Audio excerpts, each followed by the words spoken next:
See, that light came on. That must mean it was It's recording, yep. okay. And I hear you fine. Okay, great. All right, Charles, it's all your story Okay. that we want to hear. The first picture that you have up here is a picture of my father, my mother, and myself. I was about a year old at that time. And back of them, there's two pictures of my mother's mother and my mother's father. This picture was taken in 1934 when I was born. When I was born in Brussels, Belgium. Cool.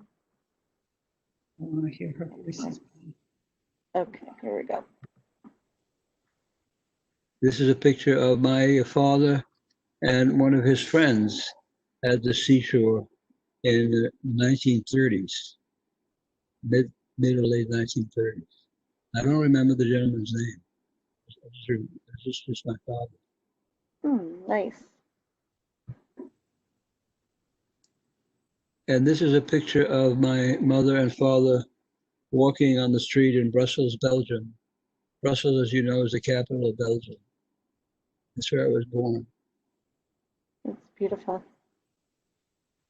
That's a picture of my father that is also in the Yad Vashem, which is the Museum of Holocaust Survivors in Israel. And this is a picture that's also on the website of the museum in Belgium, where my father was caught and sent to Auschwitz. Every time I see the picture, I can always recognize my father, that he had a white hat, white straw hat.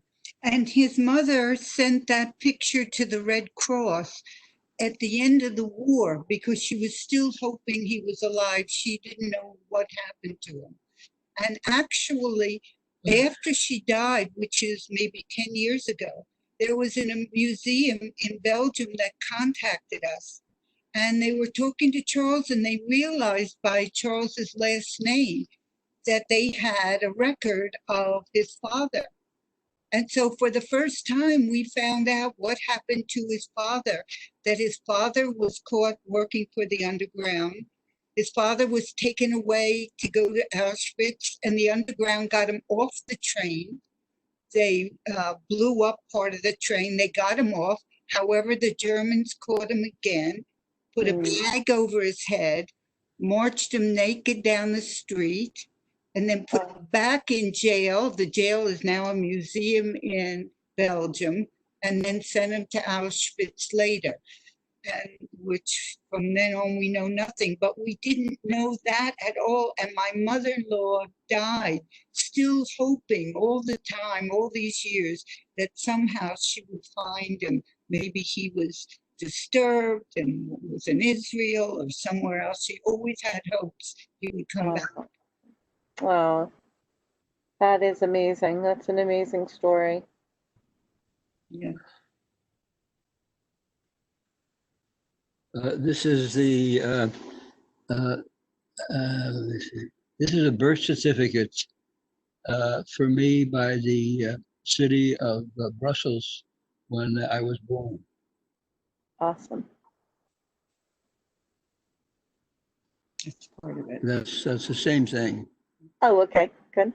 And this is a picture of my mother in the early 1930s when she moved to Brussels to be with my father. Oh, such an amazing set of pictures you have here. And that's my father in the early 1930s in Brussels. We were lucky that these pictures that we all have in our collection here, my father took them to a farm where some friends of ours had a farm, and he buried all the pictures there. My mother knew about that, so after we went back to the farm and dug up all these pictures. And this is a picture of my mother and her doggie. His name was Bubby. This is all before Charles was born. The early 1930s. Awesome. Well, they're very fashionable also, I have to say. What a cute little dog. Yes, yes. This is a picture of my mother and father on a vacation trip with some friends. I don't know where exactly, but it's probably someplace in Belgium, but I'm not sure. You can see the arrow points to where There's his my mother. Yeah, mother and And father father. are standing. Right. yeah, here they are. Very awesome. And this is a picture of my mother and father, and I don't know who the other people are. I don't know who they are, but this is in Belgium someplace. This is Friends. this is all before he was born. Uh-huh. And Very cool. Whoops, let's go to the next one. that's a picture of my father and two of his friends at That's a silly a one. comedy photo shot. That's cute. So this one is your dad, right? Your father? Yes. My father's I on the I left. I can see that Dean resembles him. A little bit, yes, he does. Yeah, I can see it. And that's a picture of my mother and father. I think it's it's in Lille, France. I'm not sure because the people in the picture were French, Oh, very cool. friends of ours. This would be also early 1930s. And that's another picture of my mother and father with their friends in Lille, France, when they went to visit them. Awesome. This is a picture of, it looks like my mother, but I'm not sure. I don't think it is. I don't know who they are. I'm sorry. No? Oh, I don't know who they are. But not sure. and there's the day. Oh, That's the day I was born. oh, that's so awesome. Mother and father and me. So sweet. August 31, 1934. That's also in the early 1934. In back of her is a picture of my father's mother and father. Oh boy, that's beautiful. That's me. Oh, there's you, Charles. So cute. This is a birthday party. I think it was for me, of friends. I see there's some cousins that I remember in this picture. Oh, sweet. That's awesome. So from Belgium. All in Belgium, yes. Mm-hmm. Well, guess who that is? The light of their life, Right. little baby Charles. How They cute. have a big picture of that hanging in the house. Oh, so cute. And that's another picture of my mother and father and friends. Uh, I don't know what they were celebrating, but it's a beautiful picture. Yeah. It's fun to look at, see, what they had on the table and all that. He's got a Right. paper that Right. says Paris on it. Could So, be, could be. yeah. I don't know. I mean, maybe it was just a page about Paris. Could be.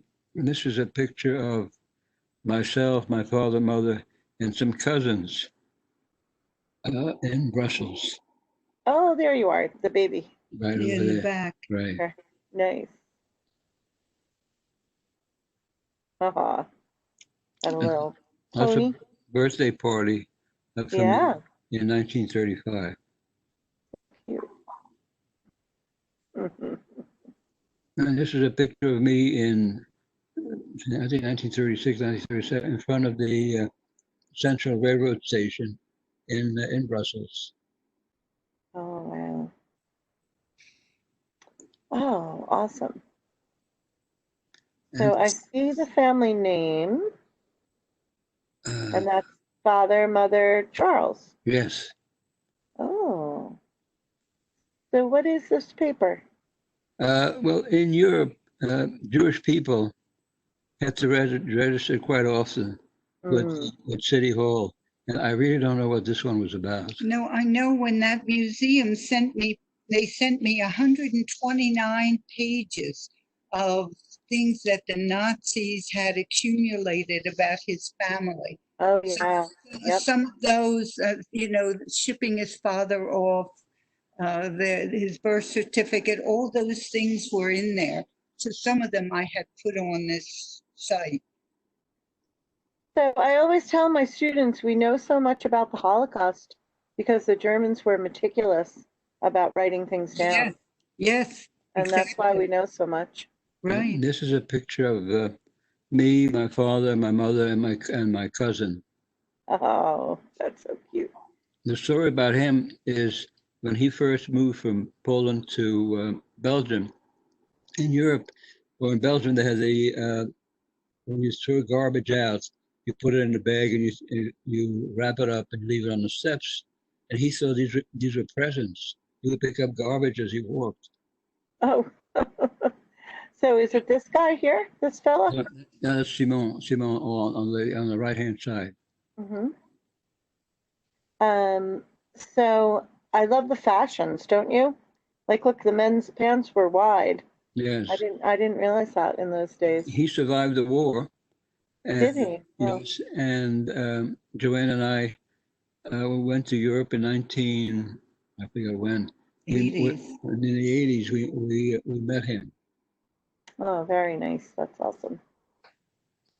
You know, you talk about fashion, and when my mother-in-law eventually came to America, she worked for Pauline Trégère.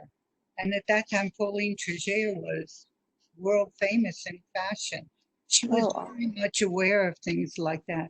By the way, that also, the picture of his father is cut off.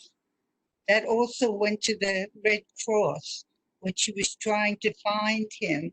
oh, Pictures of him to be able to show the Red Cross because she was afraid his mind wasn't there and he didn't know its name or whatever.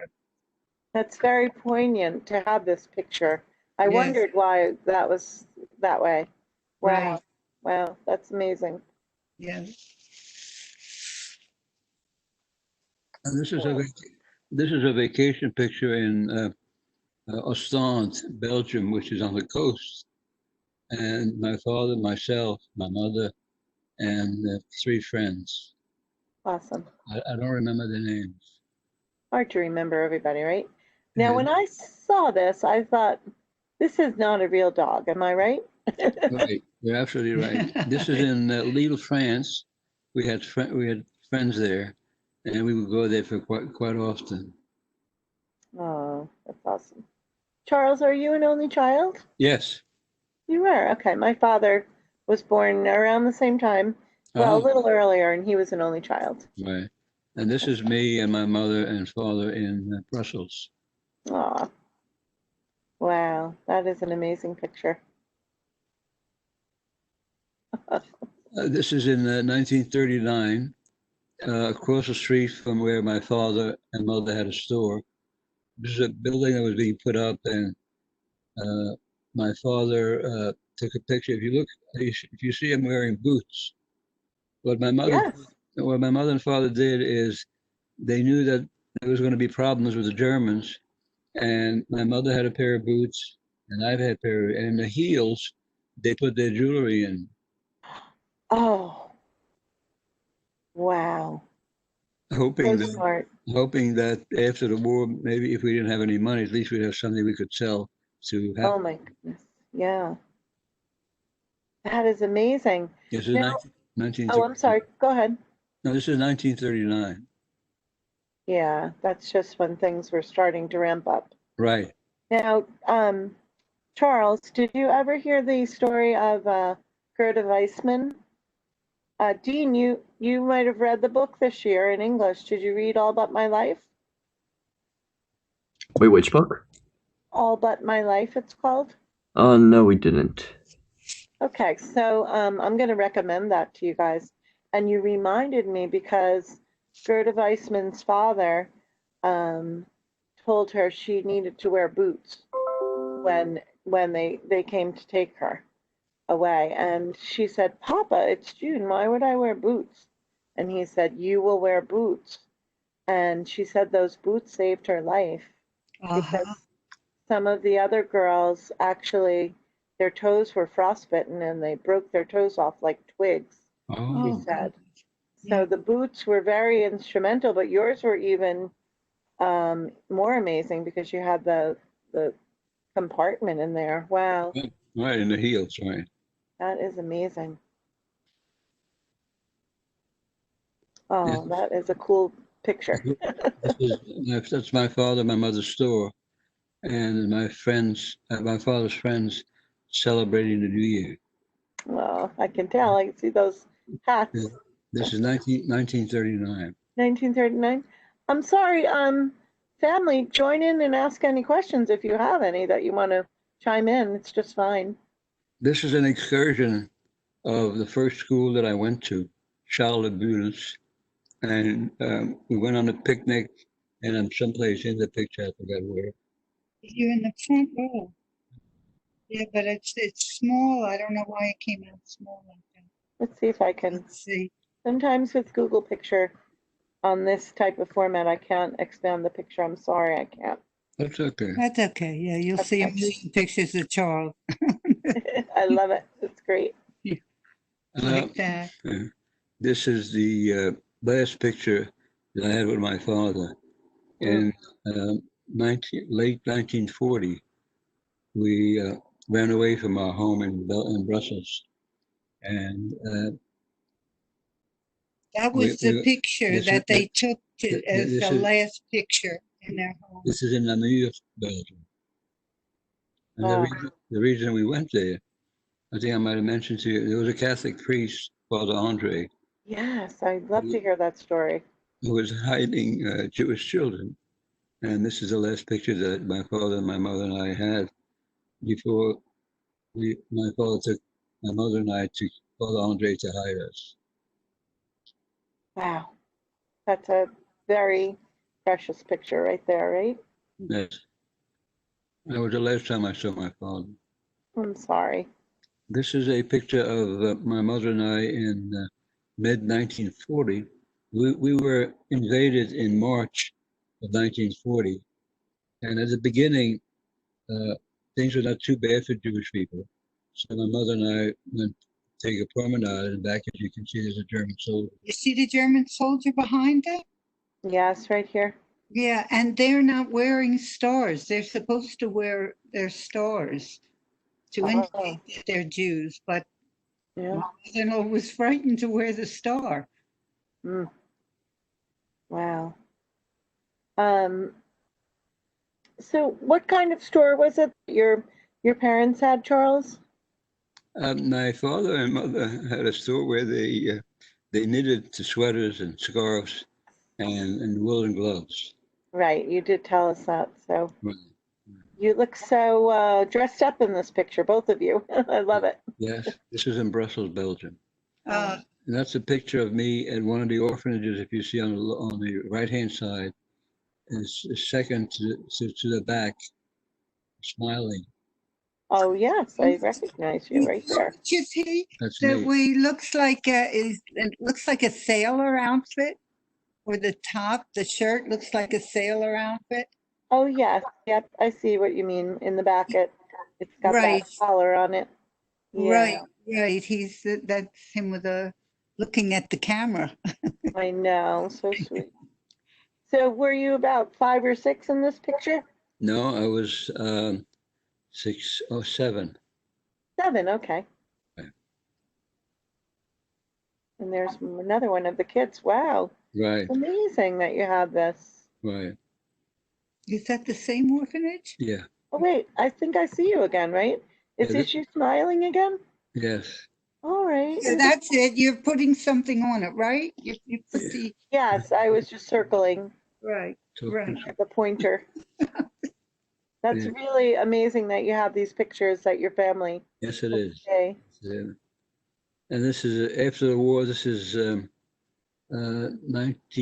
1946.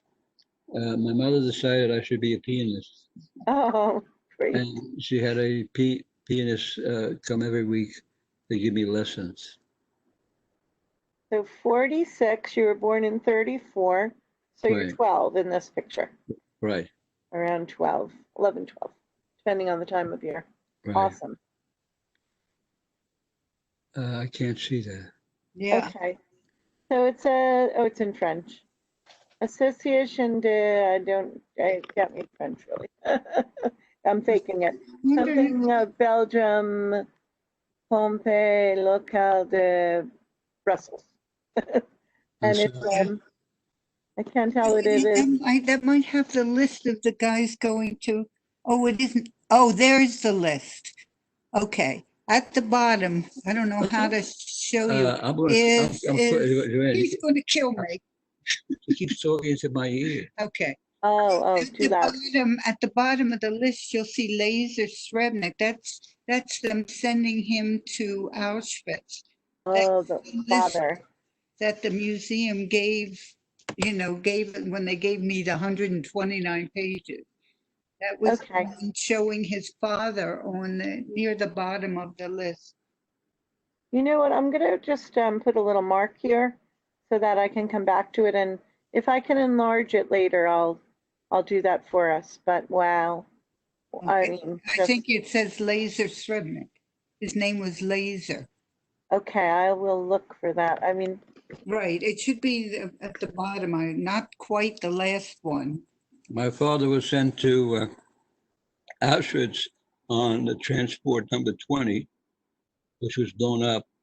Then he was recaptured, and they sent him back on number 21. Oh boy, I see it. It's right here. Do you guys see it now? It's spelled S, just the way you spell it now, Srebnik. Yeah. And it was crossed off, and then his name was written by hand. This is from the museum in Belgium. Used to be a army base, and they turned it into a deportation camp for the Jews. Wow. It's in a city called Malines, which is about 25 minutes north of Brussels. Wow. I haven't had a chance to look closely at all of these. They're really amazing documents. And this one, it's because we're on this, like normally my controls are over here. Let me see if I can move you guys. Oh, okay. Let's see if I can. More options. No, I don't want to mess around because I don't want to ruin our interview. That's another picture at one of the other orphanages that I was at. When he was at the orphanage, he didn't see his mother or his father for 3 years. The second, 4 years? 4 years at the second orphanage. Wow. The first orphanage, his mother worked as a seamstress. So he knew her, but it was a secret. He was supposed to look like he didn't know her.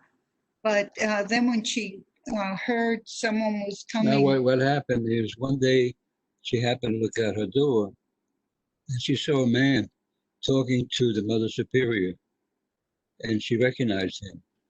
So when he left, she went to the Mother Superior and she said, "What did this man want?" He said, "Well, he says he represented Jewish organizations in the United States, and she wanted to know how many Jewish children she was hiding." And she told them. And it turns out he was working for the Germans. So that night, my mother grabbed me, and we ran away. We slept in the woods that night. And the next morning, we went back to Father Andre in Namur, who told me the story, and he placed me in another orphanage in another city called Charleroi. And he took my mother and he placed her in a home, but she was a domestic. Oh my gosh, Charles, your mother was so smart. That's amazing that you saw him. You know, that was simply amazing. I knew him also. In fact, there was a movie made about him. They call him the Fat Jack, the Gros Jacques. And what's the name of the movie? Do you know? No, I don't remember. It was made by a company in Montreal. Oh, I'm gonna have to look for that. I'll help you with that. Thank you. And this is a picture after the war. My mother, we were liberated in August of 1944. And my mother went to work for the U.S. Army in the Post Exchange. And for about 2 or 3 years, and she decided that she would rather work at the Office Club. So in November of 1944, she went to work there, and she decided that maybe we should live in the country rather than in the city. So we moved to a town called Jambe, Belgium, which is east of Namur and almost in the Ardennes woods. She used to bring me U.S. Army stuff that I would put on. So you see the two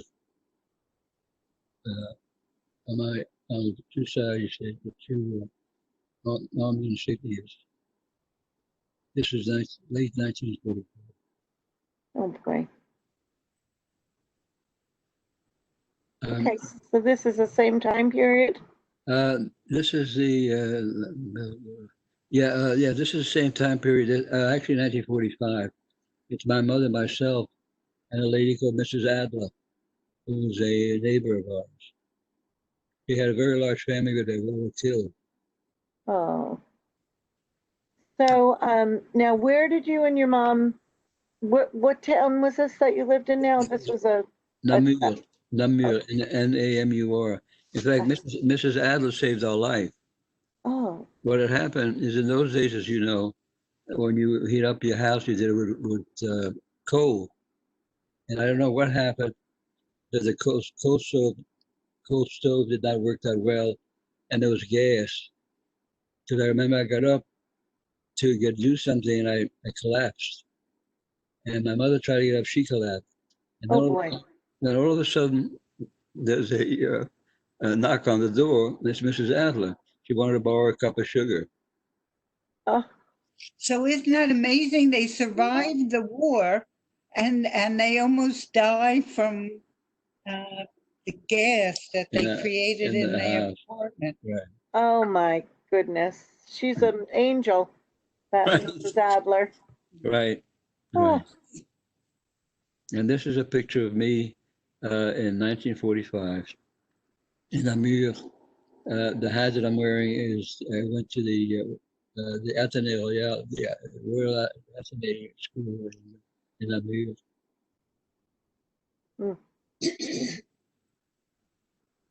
Oh, right on the railroad track. Yes, we went back to Jambe to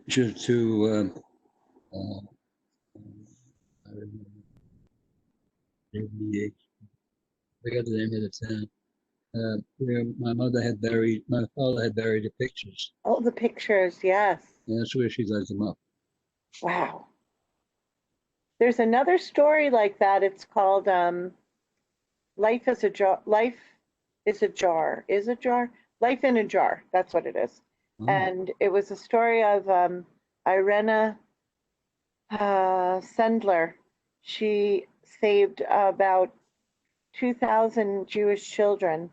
Oh. And she put their names in a jar and buried the jar so that they would know who their relatives were after the war, because she changed their names, all these children.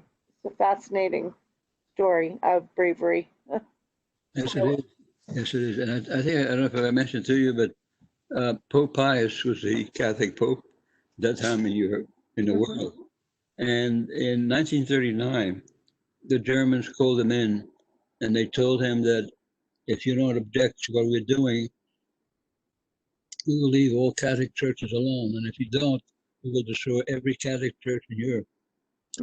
So when I saw him first in 1941, I'll never forget his face. It's like a frozen face. And sitting next to him was a man that was supposed to be Hitler, but it wasn't. I mean, sort of a second imitation. Then I saw him again in 1943, and his facial expression was still the same, very, very sad, frozen, and something that I'll never forget. Well, he did the wrong thing. Charles, why don't you tell her the story of what you did when you worked for the Underground? Oh, yeah. This is a picture in 1945. And in Namur, as you can see, I'm wearing my school hat. Yes. The reason that I was in Namur, came back to Namur from Charleroi, was that my mother said, by the way, the houses my mother was in was the headquarters of the underground. And she said, if you bring my son back, he doesn't look Jewish. He'll do work for you. So in April of January 1944, a friend of ours who worked for the railroad came to Charleroi and brought me back to my mother. I hadn't seen my mother in 3 or 4 years.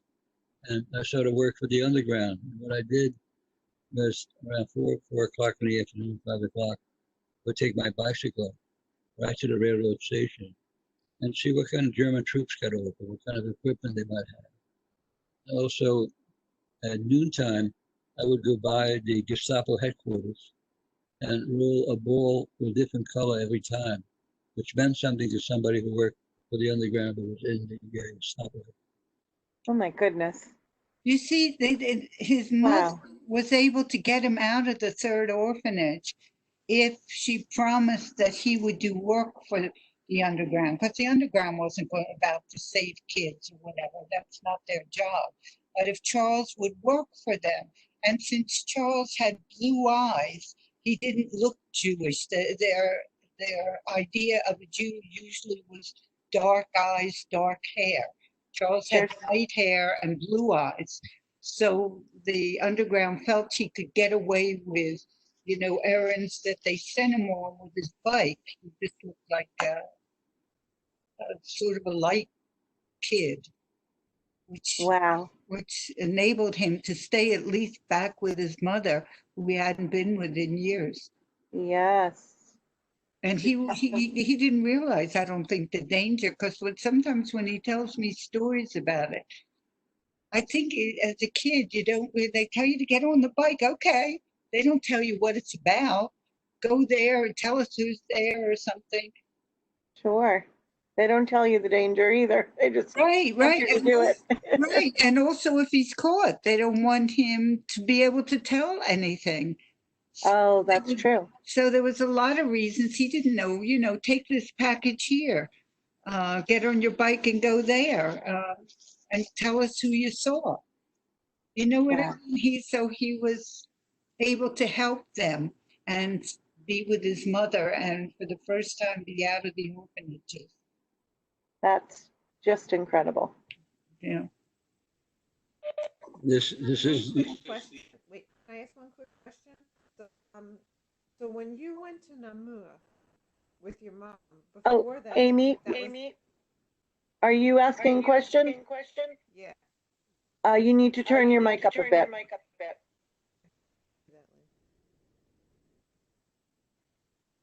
Okay, thanks. Better? A Yeah. little, yes. Okay, so my question is, when you were throwing balls from the bike, right before that, you were in the second orphanage and your mom was working in some house and she got you to be able to come to the house? But this was Charles worked in 3 orphanages, and the third orphanage is where his mother got him out and had him work for the underground. Okay. I don't know why that was echoing there. Yeah. Okay. yeah, this is a Who's next, picture. Charles? This is a picture of Norbert and Maria Dupont. He's a man who works in the railroad that came to get me in early 1944 and brought me to my mother. And so also on that farm, we buried all the pictures. Oh, awesome. This is after the war. It was a little bit of a party. Myself here on the lower left. My mother's in back of me. Norbert Dupont's in back of us. And I think there were 2 British soldiers. I don't remember. This was after the war. This would be 1945. Awesome. Is this a relative as well? No, no, She's no. not? Oh, she looks a little like your mom. Yeah, no, just friends, just friends. This again is in 1945 with my mother working at the officers club, So sweet. The house that we had rented a room in. Very Where'd nice. you get the dog? Doesn't, was it your dog? No. No. German Shepherd, it looks like. Here again, this is 1945. My mother got me an American uniform. Oh, you're in the officers club, so you're dressed up. Right. Right. Right. This is a lady that we rented a home in late 1944, where the Battle of the Bulge started in that area. And this is, her name was, we call her grand-mère, grandmother. I don't remember her name or who the other person was. Oh, that's cool. Looks like there's two more people that were in the picture from the shadows. One is Charles and Oh no, I mean the shadows. Yeah, So right this here. is, Could be my mother that's, taking the picture. yeah, that's Yeah. cool. oh. And that's my mother's identity card. As you see, it says Judah on the card there. Judah? Jude. Yeah. Judah meaning Jew. Yeah. Yes, And in French, Juif. Juif. right. So Dean just watched a movie about a different genocide, which we all lived through, which was the Rwandan genocide. Right. And so, Dean, do you remember the part where the Tutsis always had to take out their cards and show, or the Hutus? Yeah. Right. So they had the Hutus and the Tutsis, and they would look at and see which was which. And if you were Tutsi, you were in big trouble, right, Dean? From the movie? Yes. Okay. So that was this was her card that she had to carry everywhere. Right. I see January 6th, 1942. And then December, I can't read the date there, but maybe 22nd, 1943. I don't know. And what was your mother's first name? Maria. Oh, yeah, I see. Marja. Yeah. Beautiful.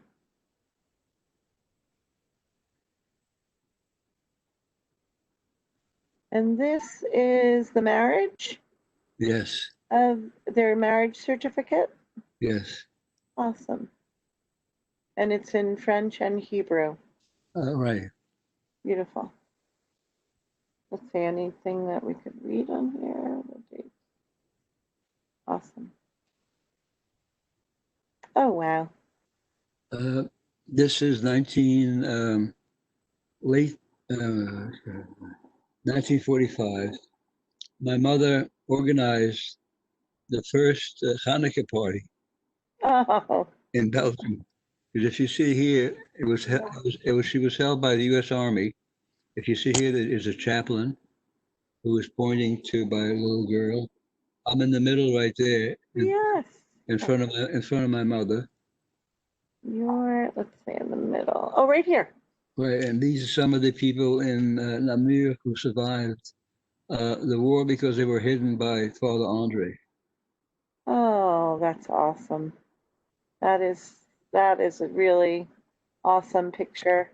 Yes. And awesome that your mom put that together for everybody. Right, right. That's wonderful. And this is let me see what it is.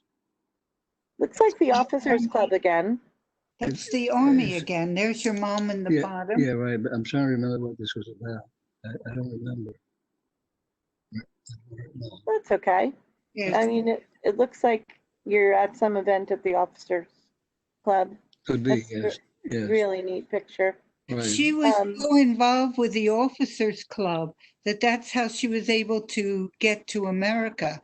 They wrote, Oh, wow. which general wrote a letter to get her to the United States. Yeah. She was afraid to leave because her husband hadn't come home.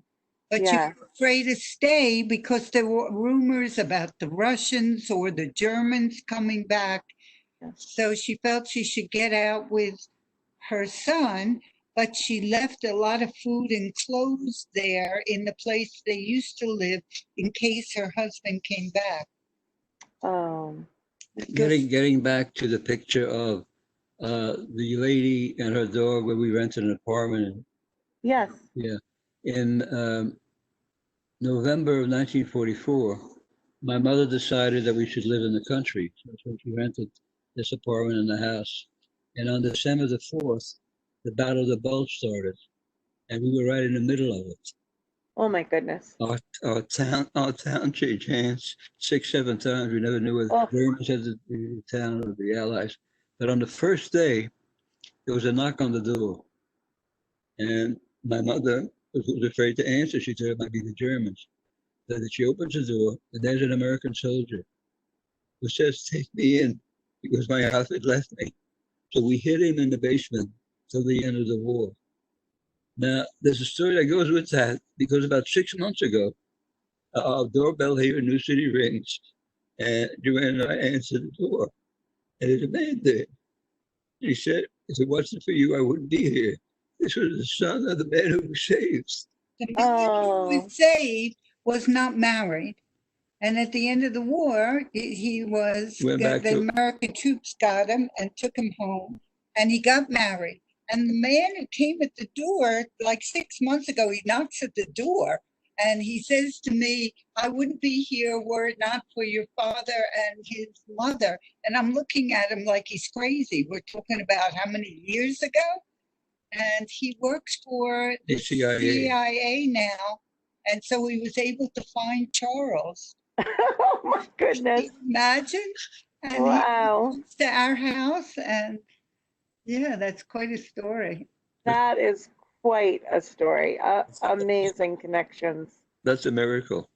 Yeah. And Dean, I'm so thankful that we did this project together and that you thought to bring your grandpa in. This picture here was the first Christmas party in Namur, Belgium. Because if you see my mother, she's talking to Father Andre. We did it for him. The Father Andre, it's the back of his head. That's the only picture we have of Father Andre. On the left hand. On the left. Oh, right here. Okay, I see your mom now. Right. And there's an arrow there, and here's Father Andre. This was the first Christmas party in Belgium that we did it for him. Wow, that's incredible. Now, were all these people that he had saved? Those are all people from orphanages. They're all orphans. Wow. Wow. That's your beautiful mother. Yeah. Working at the post exchange. Awesome. Maria. Yes. Oh, look at that. Gorgeous. I mean, look at all you went through, and you still look so nice, and everything looks, you wouldn't guess what you had gone through by looking at this picture. Right. You have to move forward all the time. Ah, that's a good attitude, Charles. And look at that. Yeah, this is August 26th, 1946. The plane that we took to come to America stopped in Bangor, Newfoundland. Gander, Newfoundland, to refuel. Oh, wow. Awesome. And is there a guy up here on the wing over here? It looks like it, yes? Yes, it does look like it. That's cool. What a cool plane, right? Yes. And this is 1946 or 47. This is my bar mitzvah. Oh, precious. That's awesome. In New York. Now, okay, so you came to New York, and so who did you live with, or where did you live? Yeah, we stayed with my cousin, the second lady on the left here. Her name is Dora Patterson. Right here? Yes. We stayed with her, and that's her husband right there. Awesome. And so we stayed with them for about a month or so, and then my mother decided that we should have an apartment. She rented an apartment. This is in the Bronx, New York. Oh boy. And in the picture are my two uncles here on the lower right-hand side, and gentleman in the back there. And the other people are all cousins. So now, do they already all live in the United States? Yeah, oh yes, yes, they lived in the Bronx, yes. Okay, I see. And I'm trying not to tear up so much, but this is so emotional.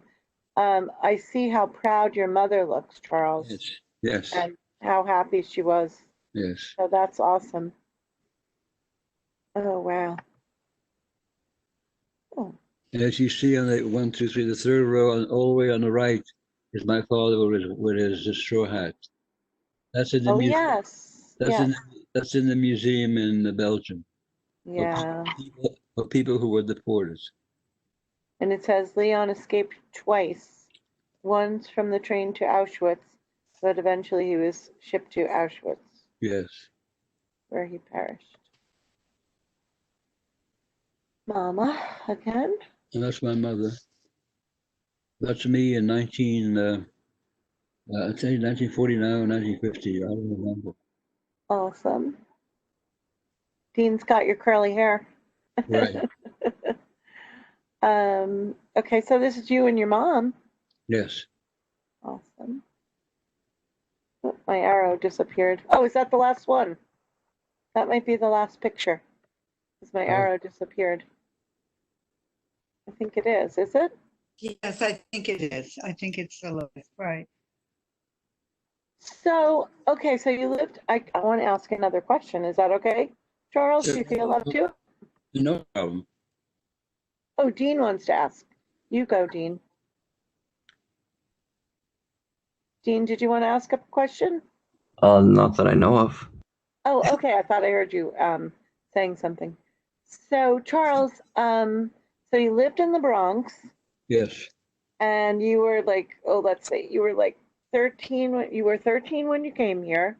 Right. So then where did you go to high school? I first went to school in the Bronx, Oh, PS6. yes, now I remember. Yeah, It was a black high school, right? no, Oh, PS 69 was a public school. okay. Then I went to junior high school 117 in the Bronx as well. And then my mother moved to Manhattan, and I went to Harran High School, which is probably an old black high school. It was the only white boy in the whole school, Wow. which was terrific for me. Yeah, I mean, that's really a unique experience, I would say. Yeah, because it introduced me to jazz. Oh, my dad lived in the city as a kid, right around the same time. Yes, And he used to skip classes sometimes and yes. go hear jazz musicians. What happened is on Mondays and Thursdays, the show changed at the Paramount Theater. There would be a movie and then a live show. And every Monday and Thursday, after we had attendance taken, people would sneak out of the school. And when the lights went on at halftime, half of the school was there. Well, maybe he was there with you one of those days. Could That's very so well be. funny. It was terrific. It was terrific. He lived in Manhattan also. He lived in Right. on Amsterdam Avenue. No, West 57 between 8th and 9th. And she Uh-huh. said her father. Oh, her My, father. my dad did, yeah. Honestly.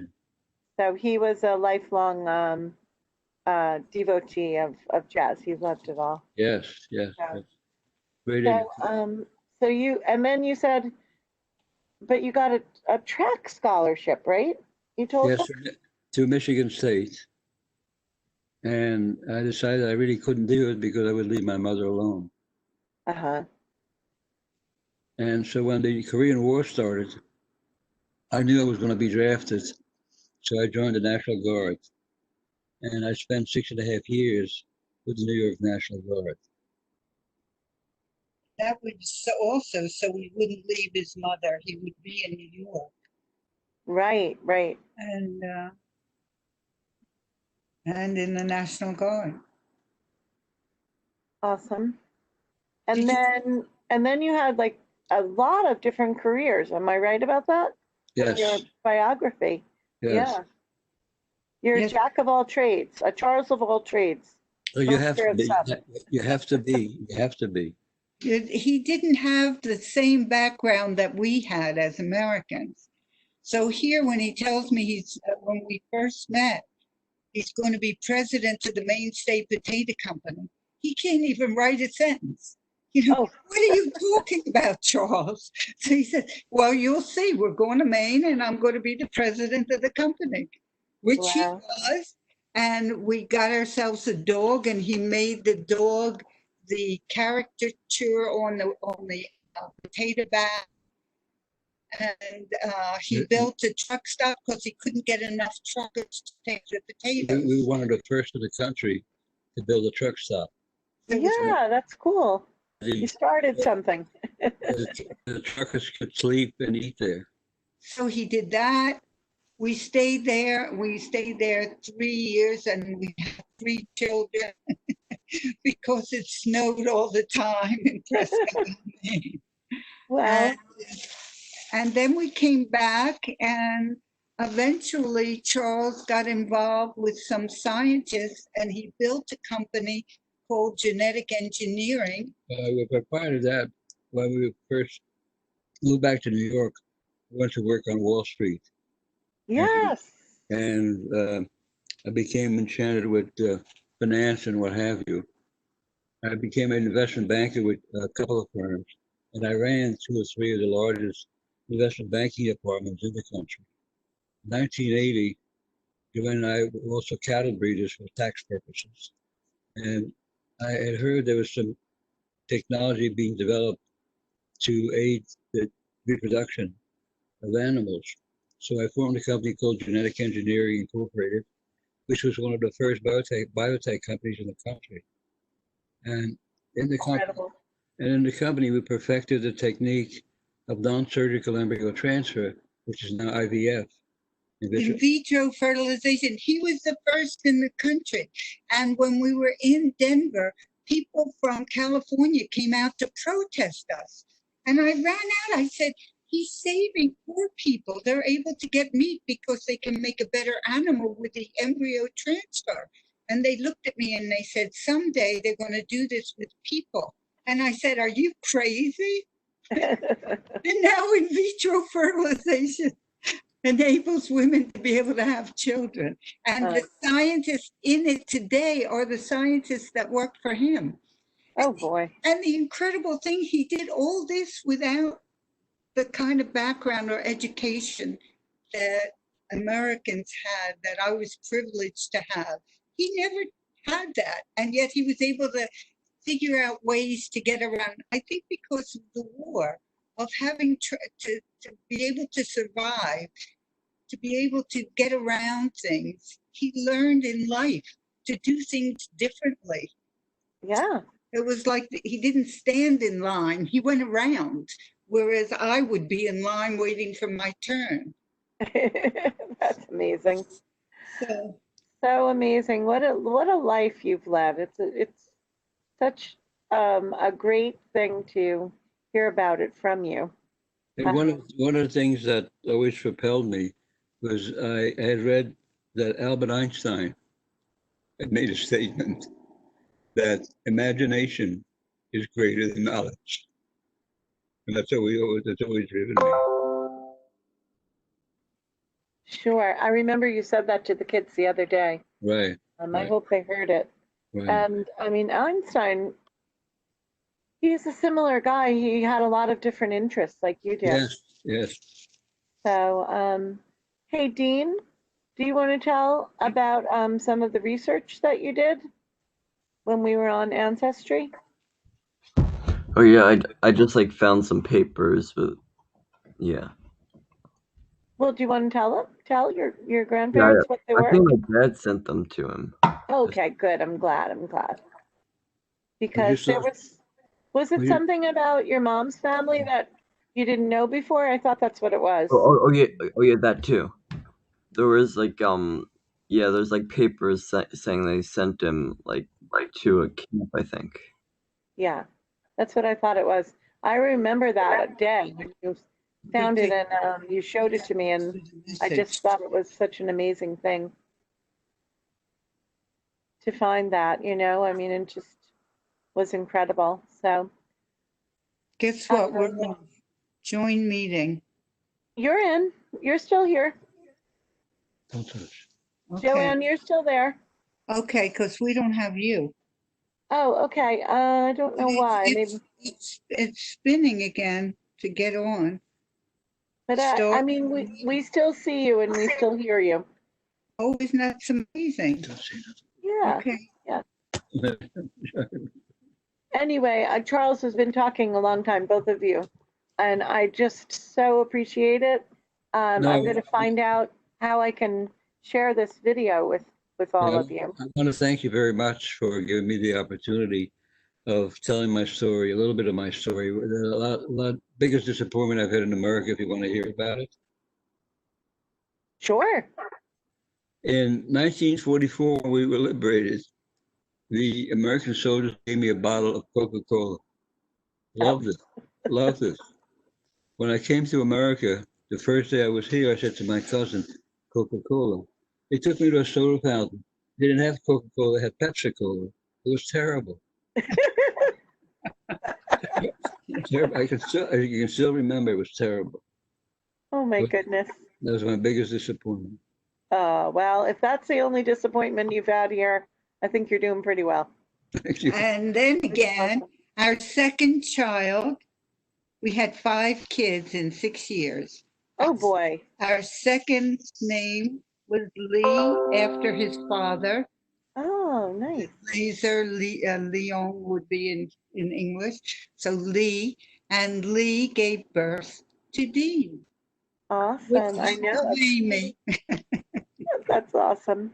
So, I mean, it seems like a movie or a book to me, your life, because it's just so fascinating. I hope that your family members will write a lot of this down so they have all this awesome material that you've shared with us and details. Yeah, I've made pictures from the pictures that are all over the house, and the kids have it. The kids have heard the stories from time to time. I don't know if they ever sat there to the whole thing, but And there's probably even more. yes. So Well, I thank you so much. No, thank you so much. It's very kind of you. Oh no, you could tell that I'm a student of the Holocaust and genocide. I took 4 graduate classes that were paid for by Holocaust survivors who wanted teachers to come and learn their stories and learn about the Holocaust so that we could teach our students. So I take it really seriously. There's still a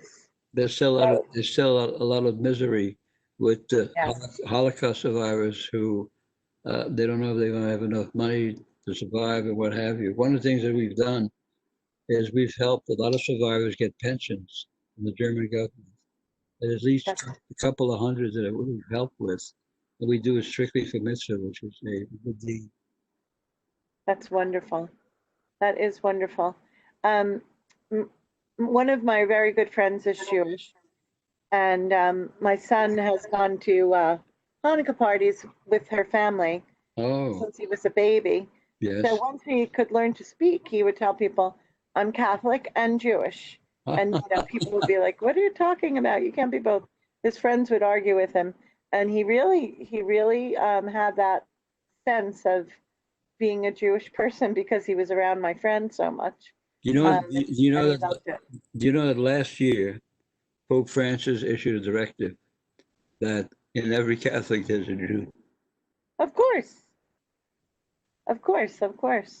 Francis is an interesting guy, so Yes, he we is. have that. I like him very much. Yes. Well, Joanne and Charles, since we're neighbors, I hope someday we could meet in person. That would be really fun. wouldn't it be nice if we could get out of the house?